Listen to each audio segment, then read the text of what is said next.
The David Pakman Show at davidpakman.com.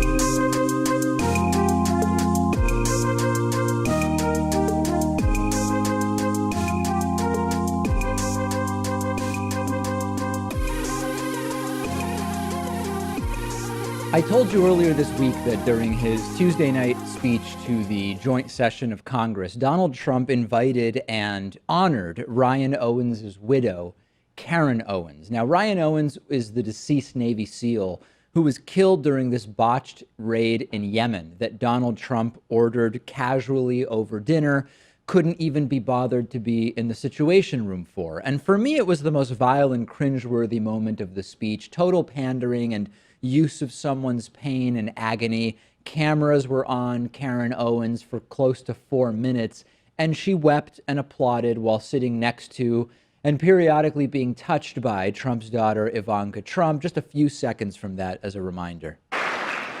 We are blessed to be joined tonight by Carryn Owens, the widow of U.S. Navy Special Operator, Senior Chief William Ryan Owens.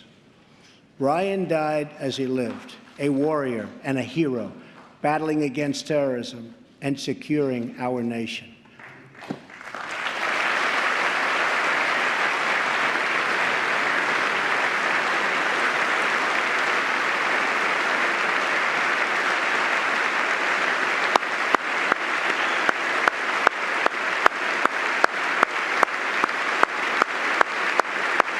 Yeah, so it went on for nearly 4 minutes. Trump talked about her husband's sacrifice, which of course was a result of Trump opting casually to do this raid, which the Obama administration had been presented with the opportunity to do, opted not to, because in Obama's estimation, the potential rewards were heavily outweighed by the risks.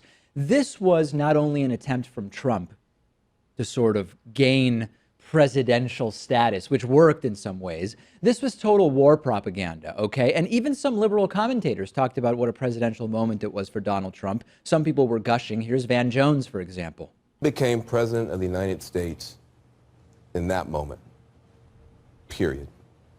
There are a lot of people who have a lot of reason to be frustrated with him, to be fearful of him, to be mad at him. But that was one of the most extraordinary moments you have ever seen in American politics, period. And he did something extraordinary. And for people who have been hoping that he would become unifying, hoping that he might find some way to become presidential, they should be happy with that moment. Some people who watch our show responded to that by emailing me and saying, look, Van Jones was able to put partisanship aside and praise the president. Well, he was just wrong. The Intercept had a good article about this by Glenn Greenwald, someone I don't always agree with, but it was a very solid article. And it points out that this isn't something unique to Trump. President Obama honored injured vets with standing ovations. George W. Bush did the same thing. Many presidents have. And it may have been done by Trump for personal gain, but the broader use of these soldiers and families as props is part of the more general propaganda that legitimizes in the minds of some the never-ending global war on terror. Note that none of the 30 people who died in the Yemen raid were mentioned by Trump, the civilians, the innocent civilians, but they were from Yemen, right? Not the U.S., and those are just some of the costs of the global war on terror. A standard U.S. war propaganda tactic is focus only on our soldiers and their spouses and families, but ignore the countless innocent people killed overseas by our military actions, and the numbers are way, way bigger there. This helps to foment support for the sort of abstract and ongoing global war on terror. Ryan Owens died heroically carrying out actions to help our national security. This is a deserved tribute. It's terrible how we treat our veterans when they come back. If we pay attention to veterans in this or any other way, and it helps to better take care of our veterans when they come back, then that's absolutely great. But the impact, Pat, of these never-ending amorphous campaigns includes hundreds of thousands of civilians killed in Iraq, the 30 civilians killed in this botched raid. And when you just think about Owens dying heroically and you think about Trump there applauding and the entire scene, this is part of the broader war propaganda that supports the never-ending global war on terror. And let's remember that Ryan Owens' father was invited and refused to go to this address. Yes. Refused to even meet with Trump because he couldn't possibly stomach it. Yeah. I mean, he wants an investigation into this, and he certainly does not want to be used as a political prop. So it definitely was in poor taste. The other propaganda effect of this is that it frames only the U.S. as the victims of these campaigns, right? We're the good guys. We're victimized by terror from other countries. And then because we've got to do the duty of sending people like Ryan Owens over, sometimes people like Ryan Owens die, and then we're victimized again. We're only the victims. We're never the perpetrators of any wrongdoing. I am not like a blame the U.S. for everything thing. I'm not a blame U.S. foreign policy singularly for radical extremism around the world. That's not what I'm doing, and I hope people won't hear me saying this and think that that's what I'm saying. Propaganda is being used to manipulate people by priming and allowing them to empathize only towards American lives rather than all of those affected by the consequences and the loss of war. And yes, Donald Trump's botched decision here led to an American death, but it also led to 30 Yemeni deaths. Send me your thoughts on this. Agree? Disagree? Am I missing something? I'm on Twitter at dpacman. I am also on Twitter as The David Pakman Show, at David Pakman Show. The David Pakman Show at davidpakman.com.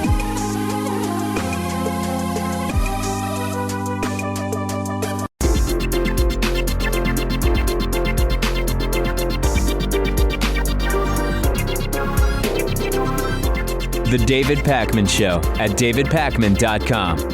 Today's new member of the day is Matthias Olander. Matthias, thank you so much for being a David Pakman Show member. We are viewer and listener supported media, never more important than in the current political era. davidpakman.com/membership. Please sign up. Lots of great member benefits. You can also get a big discount if you use coupon code IVoted17. Let's go to the phones. 617-830-4750 is the number.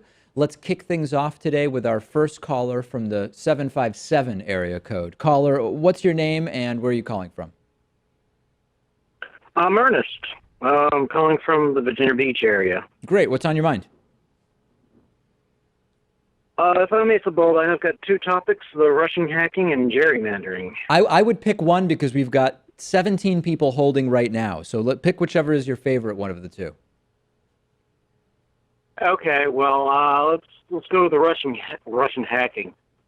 I don't quite believe that they actually did it, because when we trace this origin back, it was about Clinton claiming that the Russians hacked the DNC and showed how bad they treated Bernie. And if that's the case, I think we should thank the Russians. Okay, but so there's two different issues. That... It sounds like you're saying two different things. You're saying you think it's good that if it was the Russians that we found out about what we learned from the DNC, but you don't believe that it was the Russians, right? So I'm confused. What would convince you that it was the Russians? In other words, what could happen where you would say, okay, now I believe it was the Russians? Well, I've already examined the CIA report, and I'm not impressed by it. Right, but what evidence? What evidence, if you were to see it? What evidence, if you were to see it, would convince you that it was the Russians? I can't say. Okay, that's a problem, because if you can't even hypothetically imagine what would convince you that it's the Russians, then you're not really open to being influenced by facts, right? If you're not even to hypothetically come up with something. I think that this is a problem. This is a problem in the fundamental thought process. Well, I object to that because I'm an atheist, but I also don't know what would hypothetically prove a God to me, but that doesn't mean I'm close to that issue. It just means I don't know what would do it. Okay, so you're not saying there is nothing, you're just saying you don't know what would do it. Right. If Russia came out and said that they did the hacking, would that convince you? If they reveal their source, probably. Okay. But Julian Assange already revealed his source, and he said it was a DNC insider.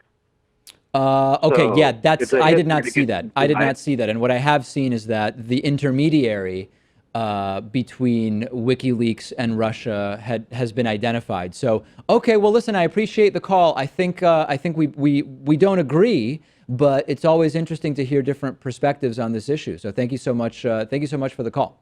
We're taking calls at 617-830-4750. Let's go to our next caller from the 678 area code. Caller, what's your name and where are you calling from? Hello? Yeah, you're on the air. We can barely hear you. It sounds like you're in a wind tunnel, but you are on the air. If we can get the background noise down a little bit, we might be able to hear you. I'm sorry. Is it better now?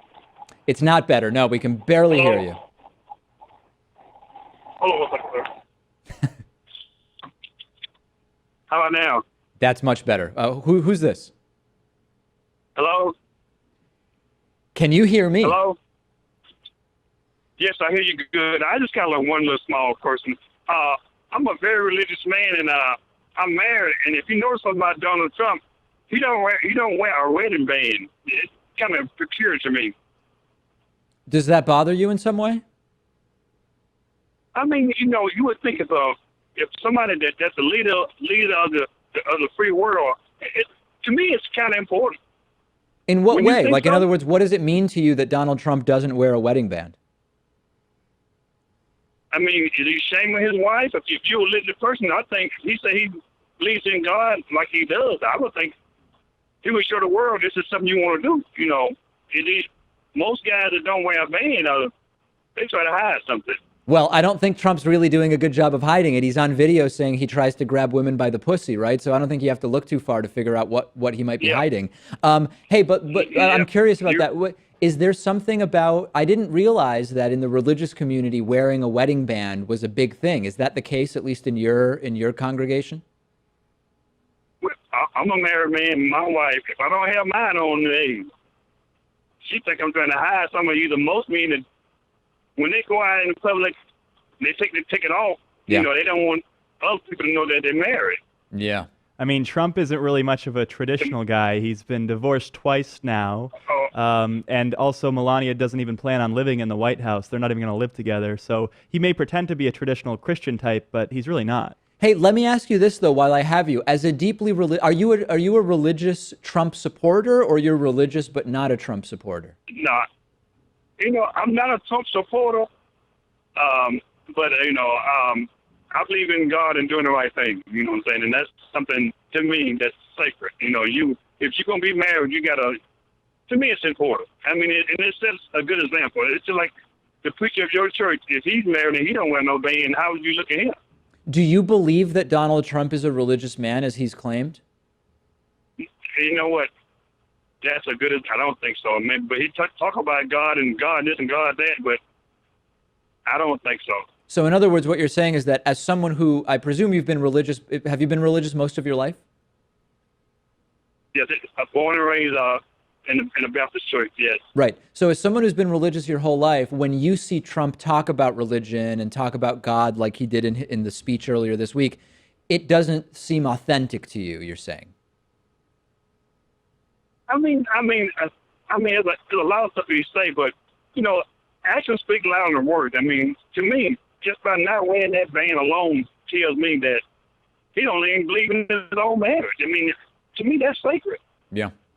Well, listen, Interesting perspective. As a non-religious person, I think everything that he says about religion is total BS. So that's my perspective as a non-religious person. I really appreciate the call. Very, very interesting topic, and I appreciate you raising it. Thank you, with me today.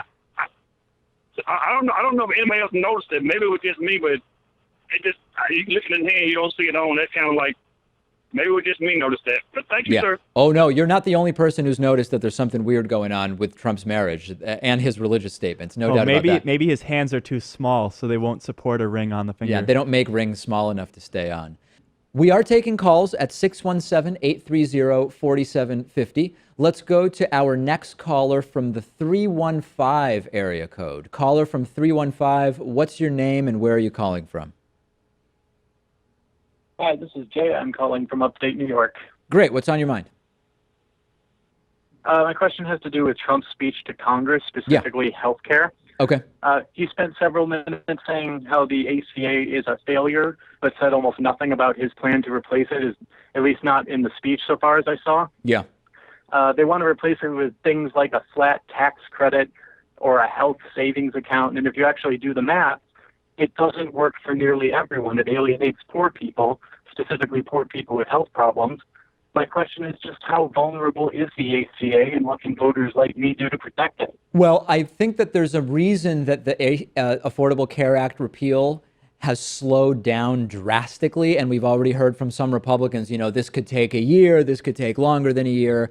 The provisions are very popular, and there's confusion amongst a lot of voters. A lot of voters don't get that Obamacare is the same thing as the Affordable Care Act. But when we look at the provisions, everything but the mandate, both the business must provide to employees mandate if they have more than 50 employees and the individual mandate, everything other than that is popular with Americans. And that crosses party lines. Of course, you need the mandate in order to make it affordable. That's how you spread out the risk pool enough where you can actually make the whole thing affordable. So I think there's a couple things. Number one, this is an area because governors must be understanding that they will be vulnerable if their constituents in their state lose coverage because of the repeal. They will be vulnerable electorally.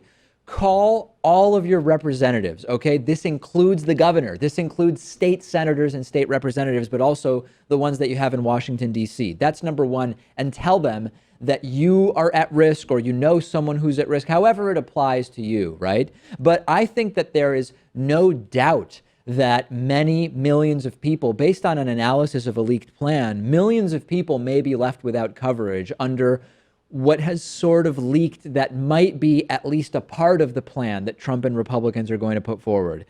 As you can probably tell, the fact that we still haven't heard the specific plan is part of the problem, that this is way more complex than Trump realizes. And what we may end up seeing is a tweaking of the Affordable Care Act. It may be renamed, it may not be renamed, but we may end up seeing a tweaking, which would still probably be bad for people, but a lot of the provisions may stay. How they'll be funded, I don't know, Pat. And let's remember that Republicans tried to repeal Obamacare 61 times when Obama was in office, knowing full well he wasn't going to overturn his own piece of legislation. Yeah. And now that they would actually be found responsible for the policy that they put in place, they're all of a sudden taking a lot more time on it. Yes. So I think your suspicions are absolutely right here. And I don't know what ultimately the proposal is going to be, but you can bet that we'll analyze it and explain to you what's going on. Thank you so much for the call. I really appreciate it. Thank you very much, guys. All right. We're taking calls at 617-830-4750. Let's go to our next caller from the 501 area code. Caller, what is your name and where are you calling from? Hey, David, this is Anthony from Morrilton, Arkansas. Great. What's on your mind? I was wanting to ask you if, let's see. Oh, shoot. Forget. All right. Well, we lost that caller. We're taking calls at 617-830-4750. Let's go next to our caller from the 832 area code. Caller, what is your name and where are you calling from? This is Chicken Bone Watt calling out of Houston, Texas. All right. What's on your mind? Quick question with this. I haven't been listening. I'm kind of on the road, but this new voice thing by Trump, what could be the possible benefit? What's the spin that they're trying to say is the need that we have for this? I do not have any idea. I've not looked into this a lot so far. I saw a couple things about it earlier, Pat, but I've not heard about this. What was this? The voice? Voice. It's an acronym. Yeah. What does it stand for again? Do you remember?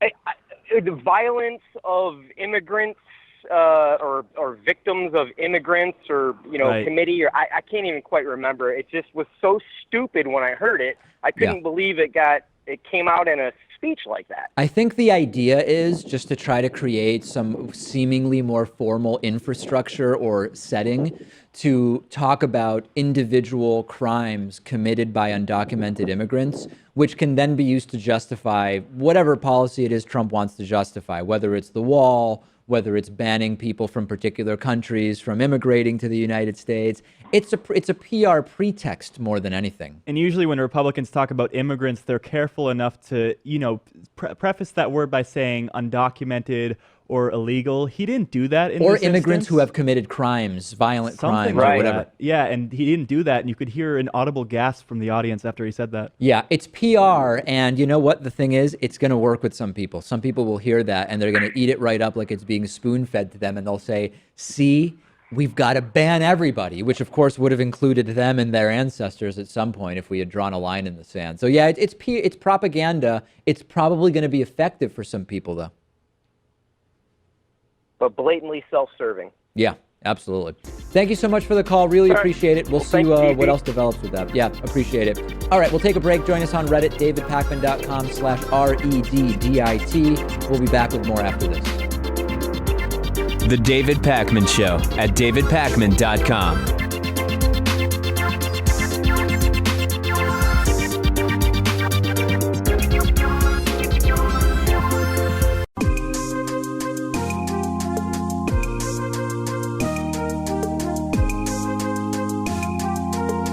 Welcome back to the David Pakman Show.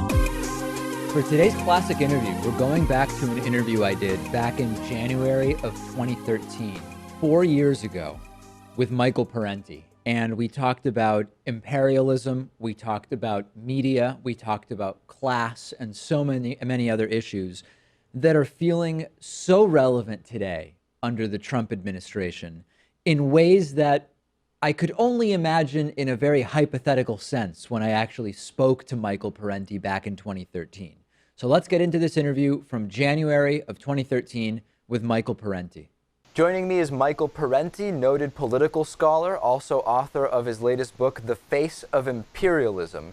Michael, it's really a pleasure to have you on the show today. I think a good place to start would be to talk about how media coverage and how it shapes political discourse has shifted over recent decades, maybe from where it was in the 50s, 60s, going to where we are today. How would you characterize the change in the effect of media on politics? I think we should keep in mind that the major mainstream media are not independent players in the political game. They are not only close to corporate America, not only friendly to corporate America, they are a component of corporate America. I mean, they're giant corporations. On their boards of directors, there sit the CEOs of various different corporations, oil industry, auto industry, transportation, Monsanto, all these people. They actually sit on the boards of the big companies. A company like Fox is the personal instrument of a self-described radical conservative by the name of Rupert Murdoch, and they follow a very far-right view. So they reflect the people who own them. They serve the people who own them. In addition, they are influenced by the government that they're supposed to be critically reporting about. But the national security state, the U.S., the CIA, the FBI, they too have exercised influences as to what they'll put out to the media, how the media will cooperate with them when they ask them to kill a story, how reporters are aware that they can get frozen out if they say or they ask questions that are too disturbing at press conferences, for instance. They'll just be passed over. They'll get a reputation of asking troublesome or really critical questions. Well, then they don't get any responses. They don't get any stories.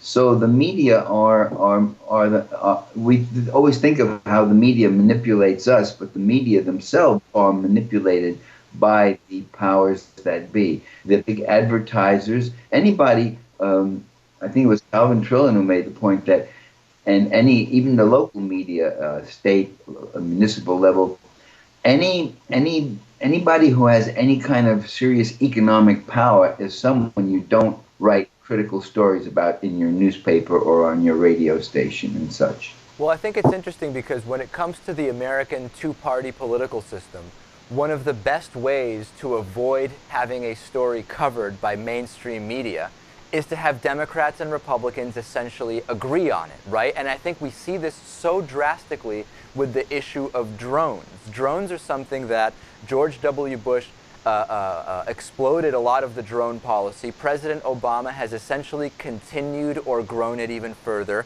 and Mitt Romney would have done nothing different.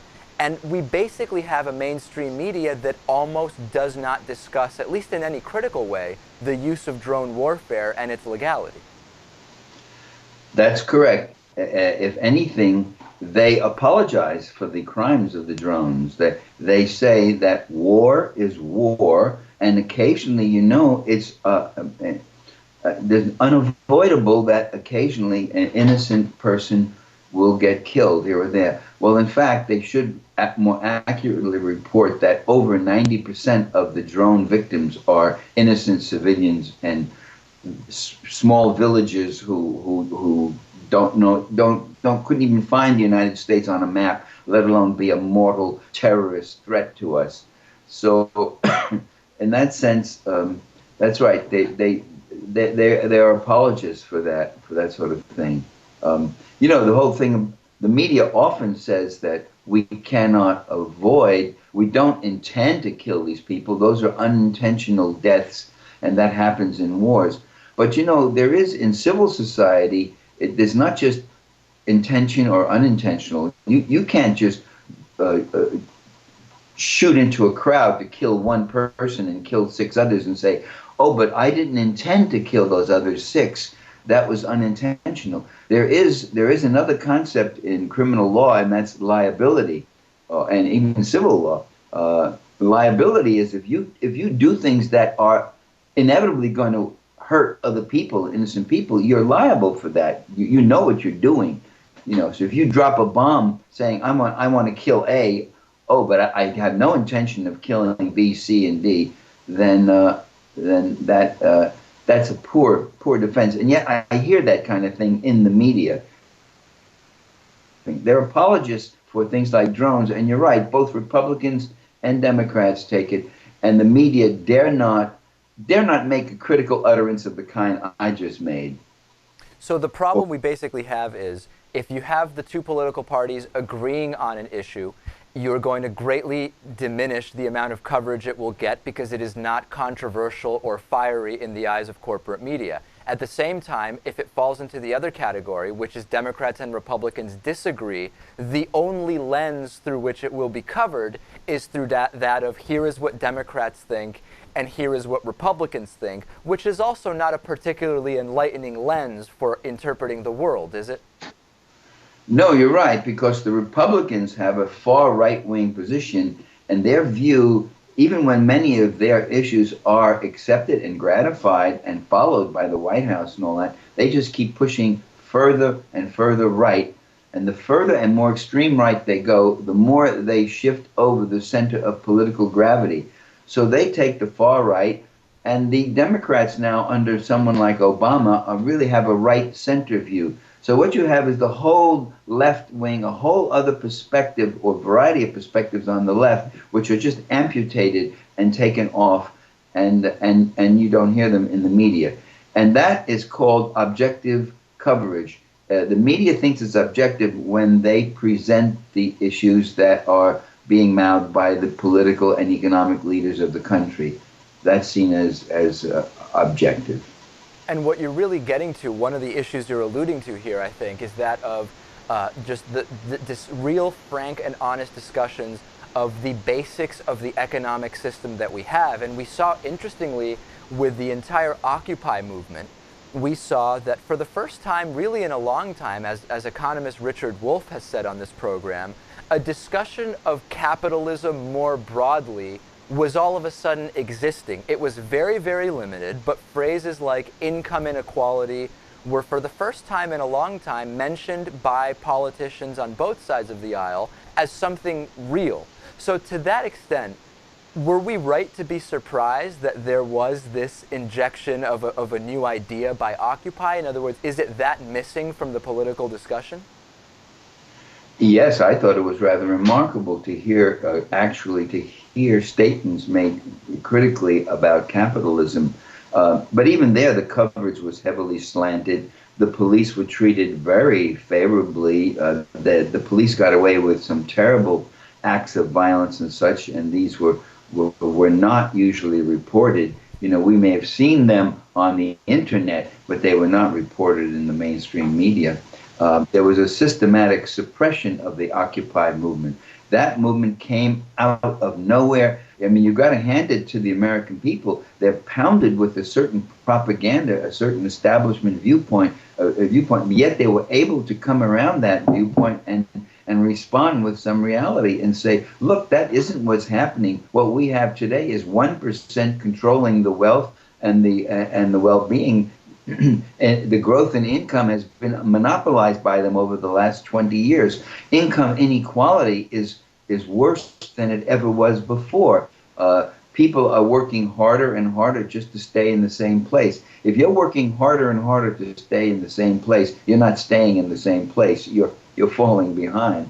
And that sort of thing. And there was systemic critiques. There were critiques about people actually uttering the word capitalism as a whole system and questioning that system. Who does it really work for? At whose expense? And the like. And what we need is some alternative public ownership of things. Social programs, human services, greater protection of the environment. All of these things were coming out, and people were just talking about that, not because the liberal media had brainwashed them. Quite the opposite. There's no liberal media. There's an establishment, mainstream corporate media. That's Fox's invention, talking about the liberal media, meaning they're not always as reactionary as Fox is, but they're not really critical of things. Certainly. The last thing I want to touch on is you've been critical of some self-described progressives who focus on race, gender, and culture as aspects that are informing both media coverage and politics in the U.S., and who have downplayed the importance of class and class power. You're being very clear about that here in this interview, but talk a little bit about how that is a criticism you've made of progressives, but also how they're not mutually exclusive. In other words, class and class power relate to gender and race as well. Well, yes, for about the last 40 years, I would say, they've been talking about race and gender, but talking about them in a way that denies the reality of class as another component. And when they do talk about class, they talk about it as a sociological category, you know, lifestyle, income level, education level, things like that. I say we should be talking about class as a social relationship. And that's what the Occupy movement did. They were saying there's 1% and there's 99%. They were actually talking about the great divide, the great class divide. That is, we're talking about how these groups relate to power and the means of power, the resources of power. The resources of power and the ownership and the wealth of the society are owned by one group, and the rest of us must find our way and try to work and earn a living and feed ourselves from hand to mouth. That struggle, that's a class power struggle, and that should be also looked at. And many people on the left do not look at that. They would also understand then that many of the race, and I'm not suggesting people ignore race, nor am I suggesting that race and gender oppression are not serious. They're life and death things. I mean, women are dying every day in the world. Because I wrote a book called The Culture Struggle, and I talked about the global rape culture. I mean, throughout the world, I wrote about this several years ago, but it describes, I have descriptions of the stuff you hear happening in India today or Pakistan, the way women are treated and even physically destroyed because these maniacs and these fools are operating. So I don't want to say, and with race too, you know, we may not have Jim Crow lynch mob rule anymore, but we still have an enormous number of black youth getting killed by police for very dubious reasons or by others. So those are very real issues. I'm not saying to brush that aside. But also, there's a dimension of racism and a dimension of sexism that is linked to the class power relationship too. That is, by repressing people, having really depressed and repressed people who work for at a super exploitation level, you maximize profits tremendously with women and with blacks. You could see what makes them employable is their willingness to work for super exploitative wages. So sexism also feeds into the whole question of class and class power. And we really should really be looking at those issues, because that issue of class also determines the issues of empire. It also predetermines where our taxes and our money goes. It also explains why we have troops in about 60 different countries, why we have invaded and intruded upon other countries. It's to make the world safe for corporate America. And those issues are just ignored. And the phony issues that are presented to us is, oh, we go into these countries because we are humanitarian and we are concerned that the people in this country are not doing too well. When George Herbert Walker Bush invaded Somalia, he said, I'm going there because there's a famine and I want to help them. When did he ever show any concern for famine in Africa? There were about 9 countries that were suffering famine, but Somalia they just discovered 3/4 of the country was rich with oil, and also that they had to make a presence in Central Asia and such. So, but that they can't tell that to the American people. They can't say, "Come on, we want to go bomb villages. We want to go kill these people because we want to take it over and increase the wealth for corporate America." Look at the French doing the same thing, Dave, right now in Niger and in Mali. Niger is one of the richest countries in the world. It has some of the greatest uranium storages. All that uranium has been going for a pittance, very cheaply going to France. Niger is one of the very poorest countries. It's one of the richest and the poorest. Those countries that are rich in resources but weak, they get taken over and colonized and plundered. And Niger has been plundered by France. 75% of French electricity is nuclear, unfortunately for all of us, because that's not safe. None of us are safe with that going on. All right. But that's an example of what I'm saying, how all of these kinds of things that are happening around the world, all this empire intruding, all of that is part of a class power that's being pursued and for class interest, for that 1%. And that's never mentioned by the media. Who profits from all of these interventions? Absolutely. We've been speaking with Michael Parenti, noted political scholar. The latest book is The Face of Imperialism. Michael, it's been a real pleasure. Thank you so much for doing this. Thank you. I'm sorry if I went on and on there for a minute. No, it's I couldn't have said it better myself. Thank you. The David Pakman Show at davidpakman.com.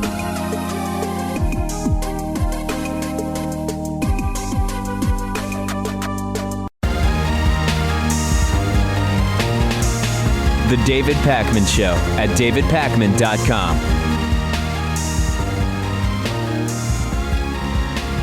Let's do some audience questions. Tina wrote in. Tina said, hey guys, are there certain things that should not be joked about ever? Like, for example, rape, murder, terrorist attacks, etc. So I have 2 answers to this. My literal answer is no. There are not certain things that should be on a sort of list where one can never, ever make a joke about it. It comes down to sort of cultural and situational awareness. We can all imagine situations where making jokes about something like a car accident could be seen as incredibly disturbing, upsetting, and offensive to people.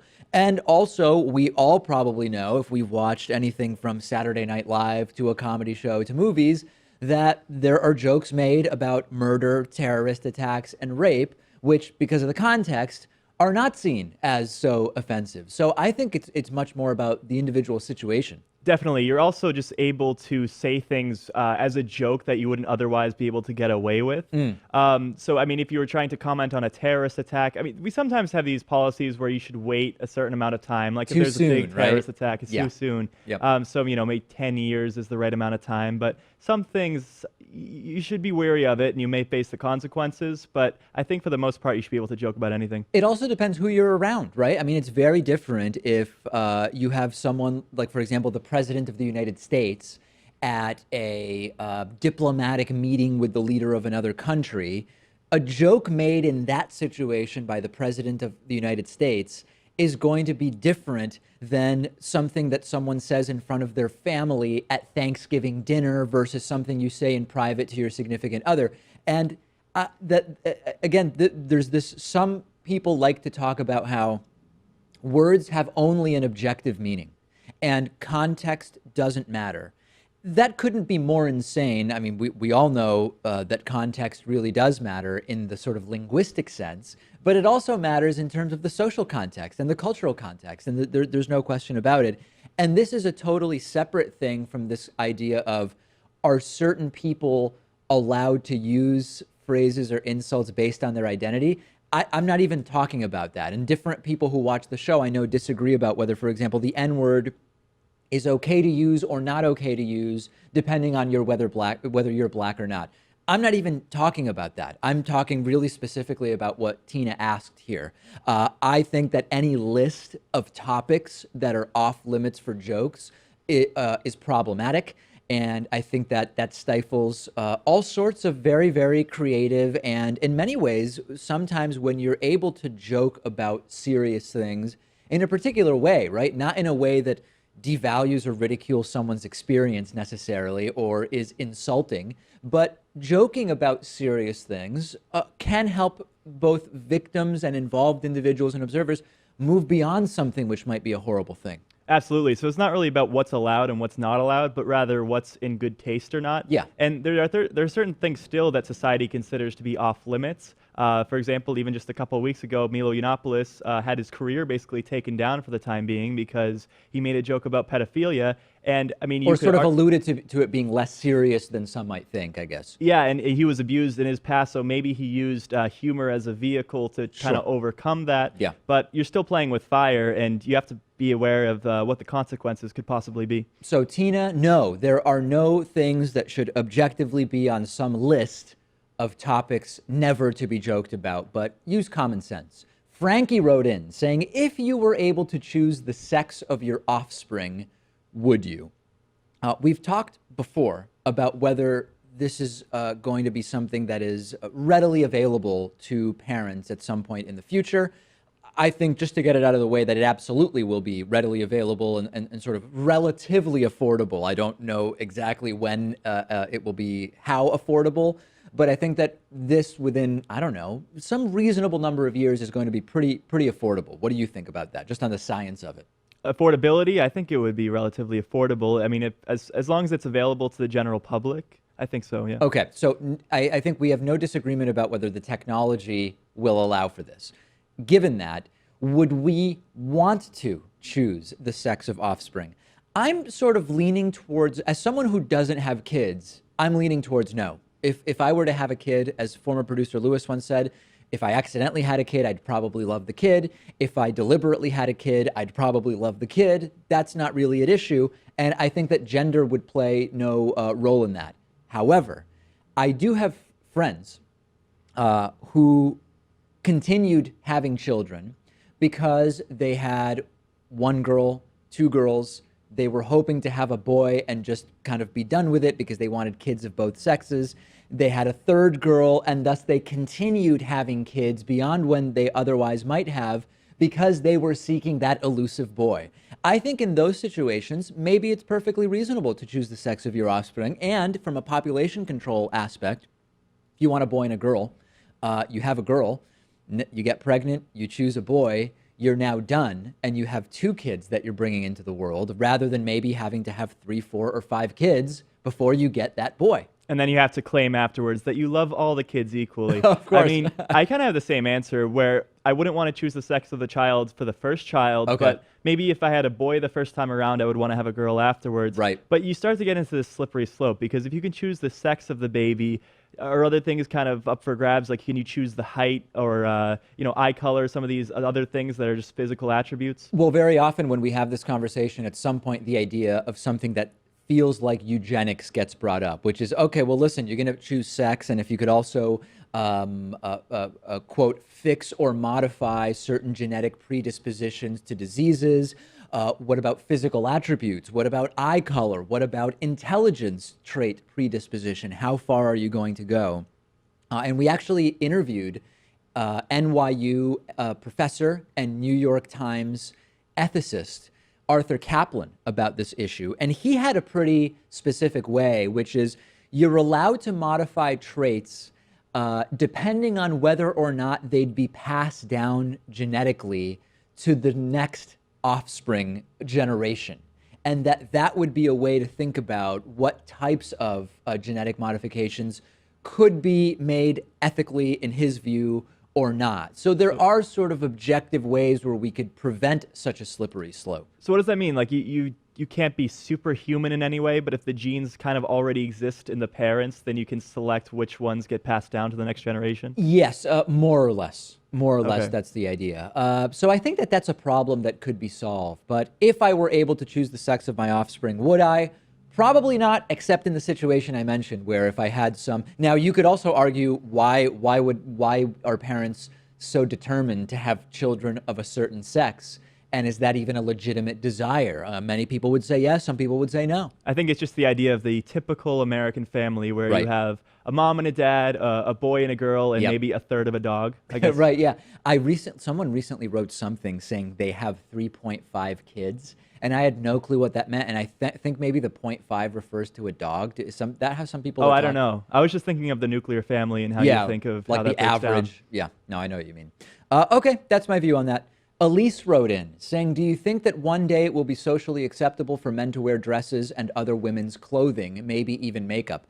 My guess is yes, and the reason that I say that is, if you look even just back over the last 1,000 to 1,500 years of human history, many fashion conventions that today we associate only with one gender were at one point common for another. High heels, men were the first to wear high heels, and that became something that now is obviously much more prevalent among women in Western culture.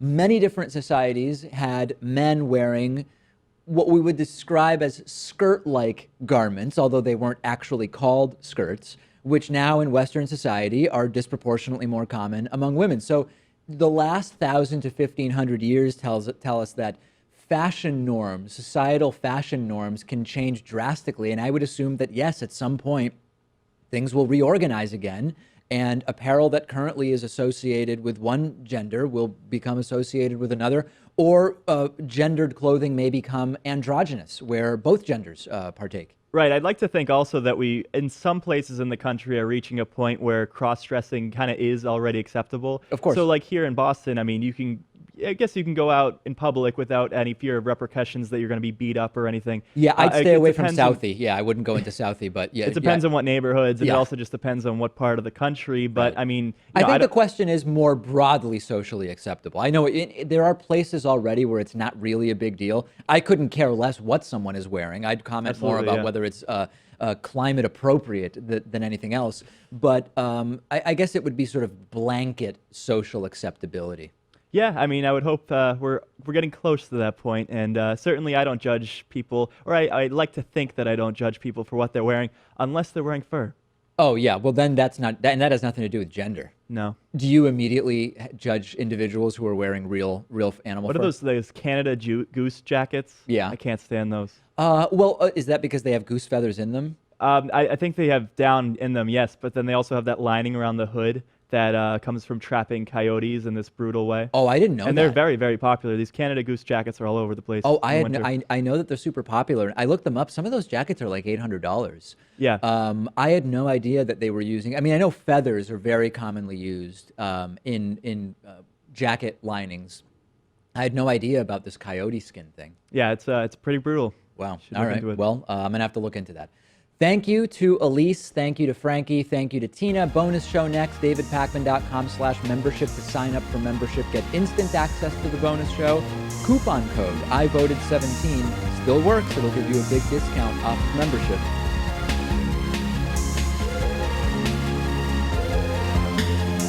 The David Pakman Show at davidpakman.com.